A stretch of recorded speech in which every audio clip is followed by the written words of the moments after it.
Bonjour, dans cette capsule, je veux voir avec toi les différentes relations métriques. Les relations métriques, en fait, c'est des généralités qu'on a fait dans un triangle rectangle. Donc, je travaille avec un triangle rectangle. Donc, ici, sur ma figure, j'ai le triangle ABC qui est rectangle en C.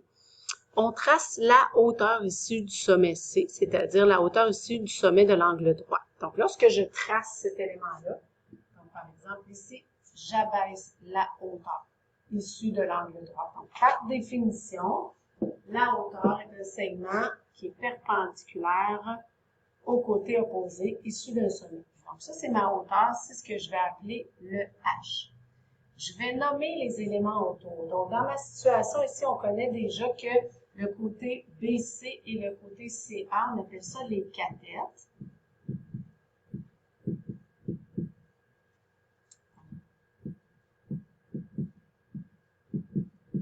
Pour le bien de la cause, on pourrait l'appeler la cathète 1, puis celle-ci, on va l'appeler la cathète 2. On a notre hauteur que j'ai abaissée. Habituellement, on appelle le grand côté BA l'hypoténuse.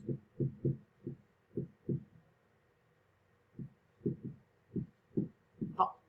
Donc, si j'observe bien le dessin G, donc j'ai mes deux cathètes, l'hypoténuse, j'ai ma hauteur. Ma hauteur vient séparer ici mon hypoténuse en deux parties.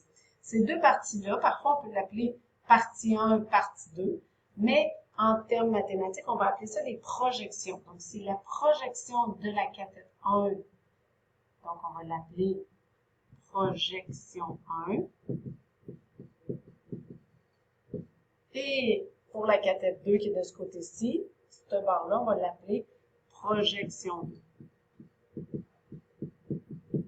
Donc là, pour l'instant, je m'intéresse seulement aux termes dans le dessin qu'on va travailler. Donc là, un triangle rectangle, j'ai abaissé la hauteur. La hauteur sépare l'hypoténuse en deux parties, partie 1, partie 2. Pour qu'on utilise le même langage, on va appeler la partie 1 la projection 1, donc la projection de cette cathète-là. Et la partie 2, on va l'appeler la projection, donc c'est la projection de la deuxième cathète. Ce qu'on va tenter de faire, c'est que lorsqu'on abaisse la hauteur, on forme trois triangles rectangles. Donc, si on observe bien ici, on a le triangle initial qui est le triangle ABC. On a le petit triangle C, on pourrait l'appeler HA. Et on a le moyen triangle qui est juste ici.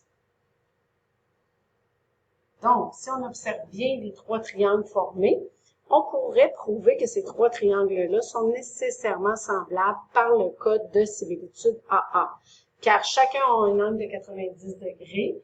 Et si on compare le triangle mauve avec le triangle jaune initialement, ils ont un angle commun. Donc, un angle de 90 plus un angle commun. Donc, par AA, ils sont nécessairement semblables.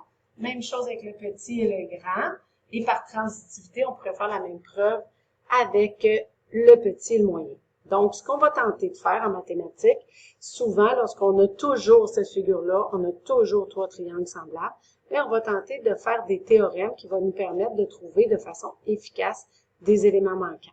Donc, c'est ça les trois relations métriques. C'est simplement des théorèmes qui généralisent le fait que j'ai des triangles semblables et qui vont me permettre de pouvoir trouver des mesures manquantes.